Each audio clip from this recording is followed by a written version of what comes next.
My name is Kiptoo, as my colleague said.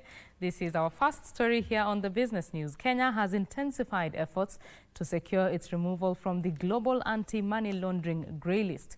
National Treasury Principal Secretary, that is Dr. Kiptoo, says Kenya is accelerating reforms aimed at restoring confidence in the country's financial system to protect the ability to attract investment, maintain creditworthiness, and support financial market stability.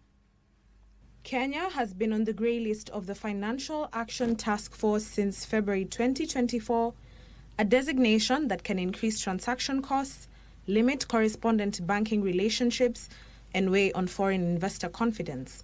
Following this, the National Treasury maintains that the reforms are critical to securing Kenya's exit from the list and restoring its standing in the global financial system. Our country has made commendable progress in addressing the strategic deficiencies identified by the Financial Action Task Force.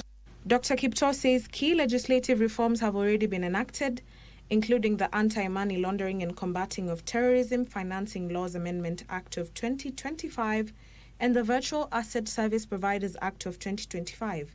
The measures are designed to close regulatory gaps, strengthen oversight of high-risk sectors, and align Kenya's anti-money laundering and counter-terrorism financing framework with international standards. We really need to work hard.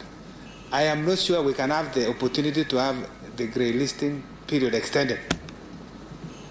We can't have. He says the strengthened cooperation among government agencies is key in fast-tracking reforms and improving enforcement across key financial and high-risk sectors.